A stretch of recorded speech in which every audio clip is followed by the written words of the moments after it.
So I remember being in college, reading the Psalms in a class, not paying attention, reading the Bible, um, and reading the Psalms and just finding them really really interesting. I knew some of them talked about Jesus, but not at all understanding what was going on.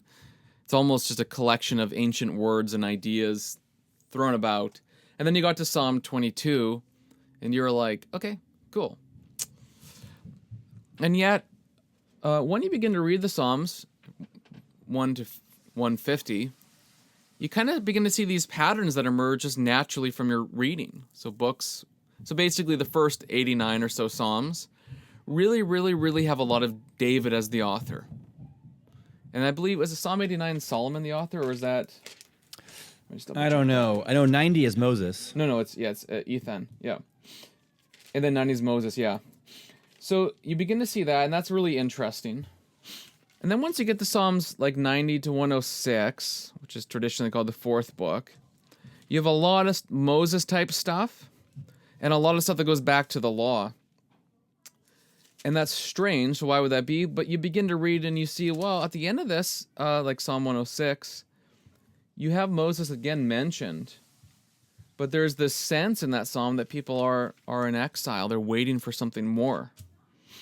And then once you get into what is traditionally book 5, Psalms 107 to 150, you have all these messianic psalms, all these psalms about returning, all these psalms about praising God.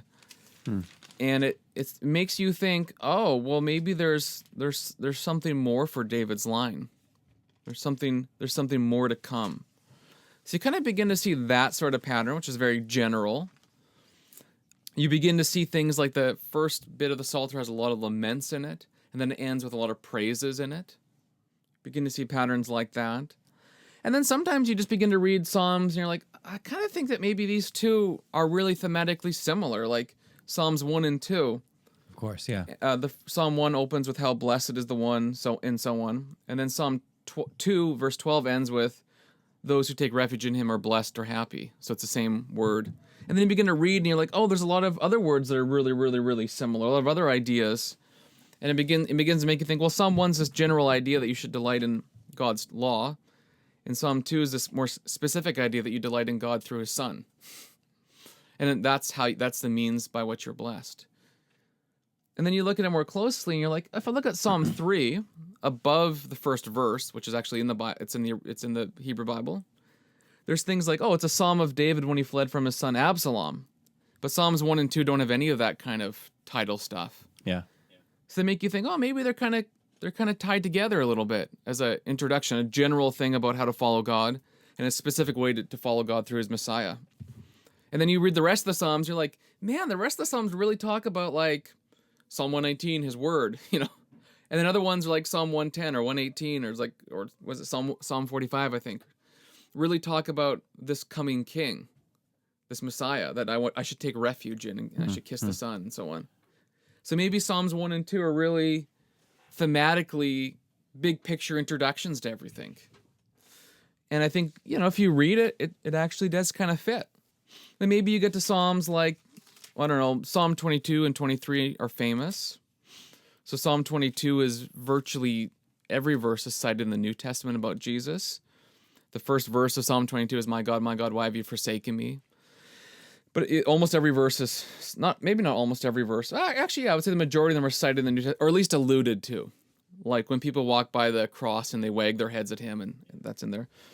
It's about the crucifixion, so his hands and feet are pierced, all that kind of stuff. You look at that, and again, you look at the title. Oh, it's a psalm by David. Oh, Psalm 23 is a psalm of David. Oh, Psalm 24 is a psalm of David. That's the title. And you're like, oh, maybe there's something connected to them. And you read Psalm 22, which is universal in the New Testament about the cross, and then the end of Psalm 22 is about the redemption from the cross, and the salvation of people that are now called brothers, who are not. You think, okay, well, if Psalm 22 is about the suffering of the cross, what's Psalm 23 about? Well, maybe it's about the Lord who's the shepherd who goes to the valley of the shadow of death and then is rewarded for that by having a table in a kingdom. And then you look at Psalm 24 and it's the Lord of glory, the same Lord who's identified as Yahweh himself, who ascends, presumably from earth, up the mountain of God into heaven, or into the city, which is in heaven, which seems to be, if you look at the very last verse of Psalm 23, the psalmist says, David says, only goodness and faithful love will pursue me all the days of my life, and I will dwell in the house of the Lord as long as I live. And Psalm 24 is about going up to that house. Okay. So, yes, they are different psalms. And also, yes, they do seem to be connected. And I've preached Psalms 22, 23, and 24 in one sermon as 3 moments of Jesus' life. One would be the sort of the cross. One would be the sort of the burial and death of Christ, walking through the valley. Yeah. And then the ascent would be Psalm 24. Wow. Now, you got to be careful. I mean, there's original context. Yes. These are written in by David. And then hundreds of years later, possibly, however it is, maybe like 600 years later, someone organizes the Psalms into a book. Right. And that reordering of the psalm, that putting them into the book, creates additional meaning because the author of the Psalms is whoever put the Psalms together. And so there's a new kind of relation to them. That doesn't mean that David didn't organize, but by the way, because remember the end of Psalm, whatever I said, was it Psalm 78 or whatever, 72? It says this ends the books of David, sons of Jesse. Yeah. So it's very possible that these were organized by David early on, don't get me wrong. Okay. Because if you read Chronicles and so on, it talks about, David organizing worship and all that kind of stuff.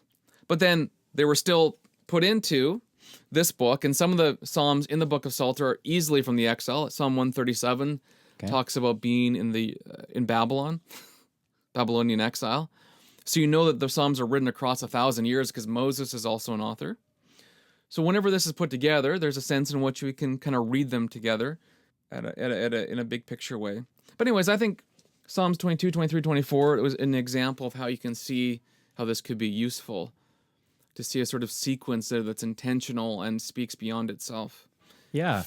And to think of, that editing process, because you're right to point out, obviously it was not written in one generation nor by one person. So there was a compiler. I've heard people suggest that Ezra had a role, or a contemporary of Ezra had a role in that. What are your thoughts on that really quick? I think that is like a Jewish tradition, but I just think that nobody actually knows, but Sure. Why not? Yeah. At the end of the day, it's still inspired. Sounds good. Yeah. Yeah. And it's going to be done by presumably godly people that the Lord used. But, it has a double kind of double oddness to it. One is primarily written by David and others. Yes. And 2 Samuel 23 uniquely identifies David as a prophet who has the Spirit of God in his mouth. He's also someone who does sacrifices. So he's uniquely a prophet, someone who does sacrifices like a priest. Yeah. He's also a king. So he's a really, really unique figure, and I think that's partly why and he does most of the Psalms, I believe, or a great deal of them. And so that's why he's kind of viewed there. But then whoever compiled the Psalter into a finished book obviously thought during the exile, because that's like Psalm 137 is in the exile for sure, other ones are too, that these earlier Psalms of David were still useful, though written from that point of view like 600 years earlier. And the Mosaic Psalms, a millennium earlier, were still useful. So in the Psalter, Psalm 90, which is a Psalm of Moses, was never, when included in the Psalter, intended for its original audience in whatever, like 1400 BC. Yeah. It was always intended for the Psalter's audience, which would be an exilic people. And by the way, you have a group of people who knew God, were exiled from God, lived in a land that was not their own, and were sojourners and exiles there waiting for the return of their Messiah to bring them home to their kingdom, which is precisely the analogies the Bible uses for us, that we are exiles here on earth below, our citizenship is in heaven, and we're waiting for our Messiah, the second coming, not the first, the second coming to return to bring us home to the kingdom. So I would almost argue that the Psalms are one of the easiest Old Testament passages to apply, because God so intended them that the situation of the ancient Israelites for the first coming is precisely the same for us for the second coming.